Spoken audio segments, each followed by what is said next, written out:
Boa noite. Estar de volta aqui é sempre um prazer. Eu dou aula também nesta instituição.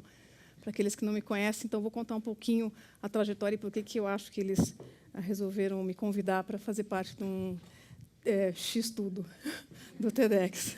Achei super legal. Eu sou formada em administração pública porque tinha na minha cabeça, ou talvez a palavra adequada nesses tempos seja cachola, na minha cachola, eu queria fazer algo que impactasse muitas pessoas. Eu não conseguia enxergar toda a minha energia sendo focada apenas para vender sabão em pó.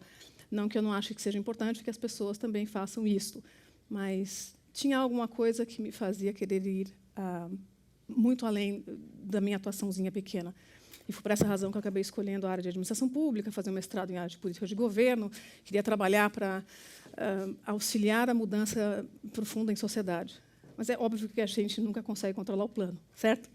Então, durante o mestrado, eu fiquei sabendo, para você ver quando não estava no meu radar, eu fiquei sabendo que tinha um concurso para professor na instituição que eu fazia mestrado, que era a GV. Por que você não vai? Eu era TA, ou professor assistente da cadeira de microeconomia no curso de gestão pública, e a frase era: você explica tão divertido, eu acho que você leva jeito. E eu me descobri educadora. Às vezes as pessoas nos chamam de professor e eu ressinto um pouco, né? A palavra não é adequada, eu acho, para mostrar o papel que a gente acaba podendo exercer. Um profissional da educação, alguém que está na área de educação, tem a mesma responsabilidade de alguém que trabalha na área pública. Eu tenho a possibilidade de atuar impactando em muita gente, e permanentemente. Eu não vou nem falar quanto tempo eu já estou dando aula, porque senão vai ficar feio para mim. Mas a possibilidade de multiplicação ele existe.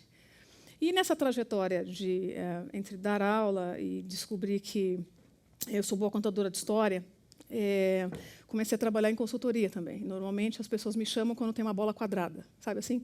Tem um tremendo de um pepino. Normalmente o pepino relaciona pessoas e eles falam: ajuda nós, ajuda a gente a fazer algum tipo de mudança, ajuda a fazer as pessoas entenderem que o papel dele como gerente é desenvolver gente. Quem trabalha em empresa sabe que esse é o desafio de hoje. A gente tem que fazer o gerente entender, aquele cara que é engenheiro, que o papel dele não é só cuidar de planilha, ele tem que cuidar de gente.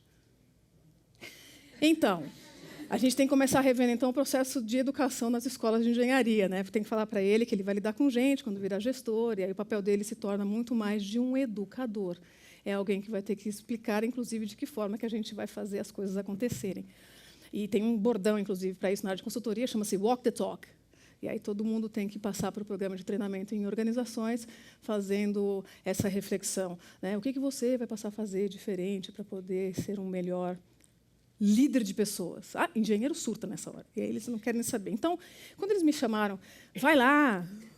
Eu tive uma aluna que falou que eu tinha um bom timing de stand-up. Eu acho até hoje que ela me chamou de palhaça, mas eu prefiro acreditar que foi algum tipo de, enfim, elogio. Eu fiquei pensando em quais são as histórias que já passaram na minha trajetória, pelas quais eu presenciei, que poderia me ajudar nessa discussão sobre influência. E eu lembro de uma frase que sempre aparece. Quando a gente fala em influência, as pessoas se sentem sentem um misto de ambiguidade. É muito legal ter essa capacidade de fazer coisas, e eu quero o poder, e é muito ruim o poder quando ele não está na minha mão. É mais ou menos assim. Né? As pessoas querem ter a capacidade de fazer as coisas acontecerem e não necessariamente se veem em condições de fazer as coisas acontecerem. Acho que a maior queixa, por exemplo, de alunos em graduação: mas eu não tenho cargo, professora, para fazer mudança. Né? Então, aquela sensação de eu não tenho condições de fazer nenhum tipo de alteração. O meu foco é bem diferente dos anteriores. Eu não vou falar de como mudar o mundo lá fora. Acho que o meu foco, até porque sou um defeito de profissão aqui, educadora, tem que ser ter umbigo. E, então, o convite à reflexão era para responder essa pergunta: será que, para eu ser influente, eu preciso ter alguma coisa ou eu preciso ser alguma coisa? Até resgatando a primeira, que diz que estamos numa sociedade esvaziada, onde é mais fácil equalizar ser igual a ter, porque aí fica fácil de eu contar quanto que eu sou bom. Né? Se eu tenho muito, eu sou muito bom. Se eu tenho menos, eu ainda não sou bom o suficiente. Então, fiquei com essa pergunta na cabeça. E eu fui tentando lembrar as histórias que me passaram. E ontem teve uma excelente, e eu queria dividir com vocês. Estava em programa de formação, numa grande multinacional operando no Brasil, só com programa sênior. Eu não trabalho com trainees, eu trabalho sempre com pessoal assim, gerente geral, diretoria, vice-presidente. Manja os caras, ou os caras. E aí, numa bela hora lá, um moço fez a seguinte afirmação, eu vou dividir com o tom dele. Mas sabe qual é o problema? A gente não está conseguindo entregar resultado, até porque, como a empresa está em muito processo de transformação nos últimos 8 meses, não tem nenhum processo estabelecido. Então, é muito difícil fazer a coordenação entre nós, aqui presentes, porque não tem prazo, não tem clareza, não tem processo. Né? Aí eu fiquei olhando para ele e falei, nossa, então você está no melhor momento possível da empresa. Aí um outro, que era mais top do que ele, falou, não, deixa eu completar. E quando eles mandam um projeto goela abaixo, eles nunca consultam a gente para saber se é adequado, e aí o que acontece? Não dá certo. Aí eu falei, pera lá. Eles quem, cara pálida? Vocês são os caras. Então, deixa eu voltar para responder para você que estava falando. Por que tal você, por exemplo, conversar com os colegas que estão aqui do seu lado e fazer um combinado? É assim que a gente chama. Né? Faz um combinado. O que você precisa, qual a informação, qual é o prazo, qual é... Né? A hora que estiver funcionando, você manda como sugestão. Vai que dá um azar e você cria o processo e formaliza ele do jeito que te convém. Ninguém gosta de ouvir isso, porque é tão óbvio que irrita. E, aliás, fica como nota de rodapé, se alguém falar que você disse alguma coisa óbvia, agradeça, você é um gênio. Porque o óbvio precisa ser explicitado. E a hora que eu falei isso, eu consegui lembrar da palestra de hoje. Eu falei, putz, esse vai ser o caso. Sabe por quê? Porque as pessoas morrem de medo de se tornar protagonista. Porque a hora que eu me torno protagonista no meu quadradinho organizacional, eu boto a cara a tapa. E aí eu vou ter que me tornar responsável por aquela tranqueira. É tão mais fácil meter a boca neles, que enfiaram goela abaixo o processo, coitadinho de mim, que nada tenho para fazer. Ser protagonista, então, é uma das dificuldades. A gente não está muito confortável necessariamente com fazer esse movimento de assumir a responsabilidade por sugerir algo. O que me levou a uma outra história, que aconteceu algumas semanas mais atrás, mas aí num outro meio, onde eu acho que a gente está longe de aprender direito como se comportar elegantemente. Chama-se rede social. Então, lá estava eu, né, acompanhando o meu Facebook, e descobri um comentário de um amigo da rede, fazendo uma análise super legal, no meu entender, do que estava acontecendo na eleição dessa cidade. Não era crítica, não tinha dedo, não tinha nome. Era assim, olha, acho que é um momento de reflexão, já que temos 30% quase de abstenções. Isso é significativo, a gente deveria parar para refletir. Blá, blá, blá. Eu dei um compartilhar. Obviamente, menos de 30 segundos depois, tinha alguém falando assim, olha, não concordo, porque veja bem. Aí depois eu estou lá... Né? Aí veio uma pessoa, porque estavam os dois discordando de mim, certo? Aí veio o terceiro e faz assim, olha, eu acho que vocês estão falando um monte de bobagem, concordo com o de cima, discordo de vocês, e pau. Dali para frente, meu amigo foi ladeira abaixo. E assim, gente que não o conhecia, gente que era assim, amigo de não sei quem, fazendo comentário. E aí os comentários começam a ser ofensivos, começam a perder a boa elegância, às vezes xingando mesmo. E aí eu recebi um e-mail de um ex-aluno, assim, professora, eu achei tão bonitinho, professora, eu não sei se a senhora sabe, mas a senhora fez um post público, o que significa no Facebook que qualquer um pode ver, inclusive pode comentar, mesmo não sendo na sua rede. Eu estava ali, era tipo 1h30 da manhã. Eu falei, eu vou responder. Colega, querido, obrigada pelo seu cuidado, mas é assim, eu tenho comigo uma certa regra. Se eu quero que apenas meus amigos saibam, eu publico com privacidade para meus amigos. Se eu não quero que ninguém saiba, eu não coloco no Facebook. Mas, quando eu acho que tem alguma ideia que vale a pena dividir para provocar a reflexão e fazer as pessoas saírem da zona de conforto, porque vai contra aquilo que todo mundo gosta de repetir porque estava na mídia, essa eu compartilho. E, então, eu não espero unanimidade. Não esperem unanimidade. Não espere todo mundo dar tapinha nas costas e achar que foi super legal só porque você falou que todo mundo concorda. Aí eu não espero ninguém. Se eles começarem a tirar sangue e puxar peixeira, aí eu vou, né, eu posso bloquear, eu tiro o cara, eu respondo para ele. Mas o que eu escolhi mostrar é uma escolha minha. Eu chamei a bola. A resposta é minha. Estou dando a cara, estou me posicionando. E é assim que eu imagino que a gente vai poder fazer as pessoas aprenderem a viver em ambiente democrático, aceitando as diferenças e sendo mais elegante na divergência. Eu te defendo o direito até a morte de falar que não concorda comigo. Mas seja elegante.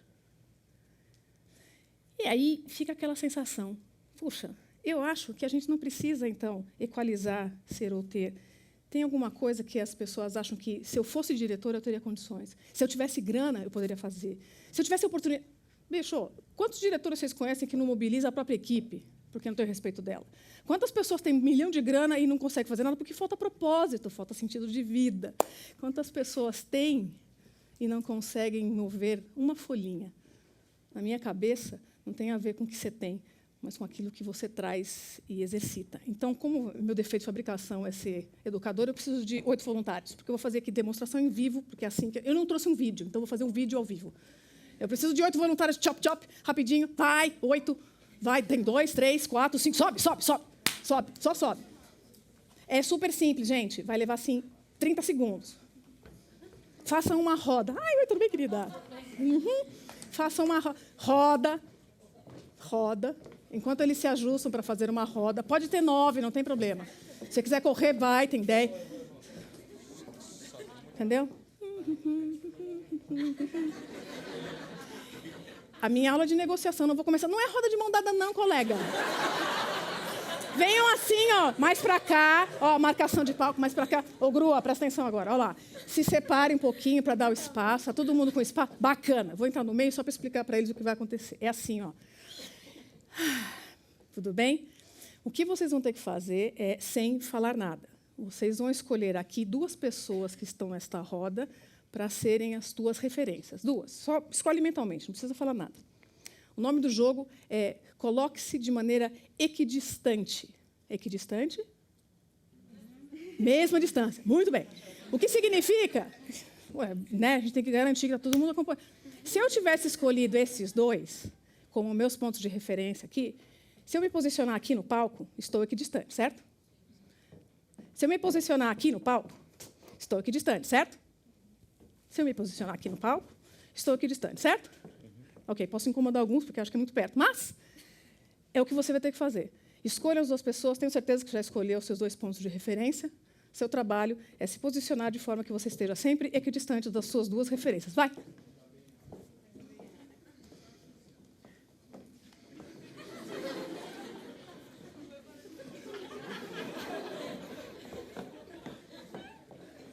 Se vocês forem um pouco mais devagar, talvez vocês consigam achar um equilíbrio de steady state. Não sei.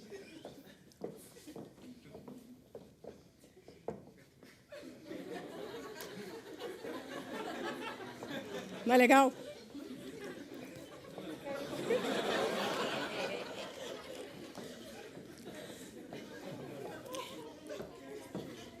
Ok, muito obrigada. Espera só um pouquinho. Se eu estivesse aqui no treinamento, isso ia continuar, inclusive, para eles poderem descobrir como resolver. Eles não estavam podendo falar, lembra? Mas tinha alguma coisa aqui que estava fazendo eles andarem, certo? Vamos ver o que era. Vocês podem descer? Valeu, valeu. Uma salva de palmas para eles, porque eles ajudaram. Não tem problema. Olha só. O que dá para perceber? Não importa quem se mexa.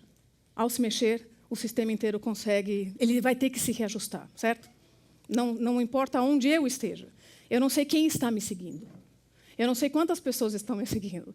Se eu tivesse feito quem é que estava seguindo quem, a gente descobre o cara que é o pivô que muda tudo. Porque se ele fizer assim, todo mundo, oh, caramba, vai começar de novo. Então, tem 2 coisas. Esse aspecto de me tornar influente não tem muito a ver com aquilo que você tem, mas com a forma como você lida com o que você traz, com aquilo que você tem de conteúdo e com as escolhas pelas quais você quer se tornar responsável. Ser protagonista é continuar andando. Não interessa o que você acha que pode fazer. Interessa é começar a fazer. A hora que você começa a andar, o sistema inteiro, que nem fractal, vai ter que se reorganizar. E esta é uma responsabilidade que você não vai poder fugir. Boa sorte.